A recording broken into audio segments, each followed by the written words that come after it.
Our top focus on World DNA. Mexico, it has resorted to large-scale troop deployment, and this is to quell clashes that have claimed dozens of lives already.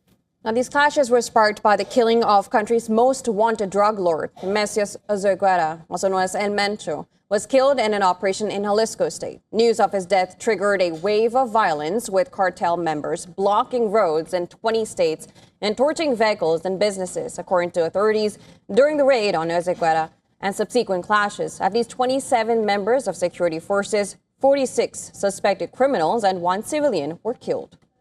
The government has sent an additional 2,500 troops to Jalisco, which is one of the host cities in this year's FIFA World Cup, bringing the troop deployment to 10,000 since Sunday. Residents reported road blockades in El Mancho's birthplace. Photos shared on social media accounts showed columns of black smoke floating above the mountain village. Violence also gripped the resort city of Puerto Vallarta, which is popular with U.S. tourists. Satellite images collected by Vantor showed dozens of fires across the city. Streets in Guadalajara, one of Mexico's largest cities, remained eerily quiet, with residents staying indoors and businesses shuttered a day after the violent unrest erupted. Travel warnings from U.S., Britain, Canada, India, and several other countries were issued in the fallout, with dozens of flights cancelled.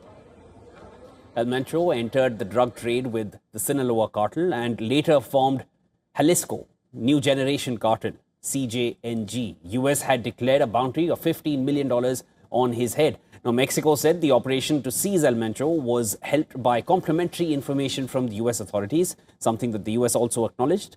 According to Mexican authorities, military investigators identified and then began following a trusted associate of one of El Mencho's romantic partners. The individual was escorting the woman to Jalisco for a meeting with the drug lord in the pre-dawn hours of Sunday after his presence was confirmed and the operation began.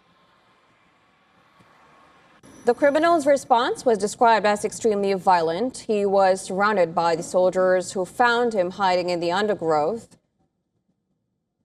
His gunmen managed to hit a military helicopter, which had to make an emergency landing in a nearby base.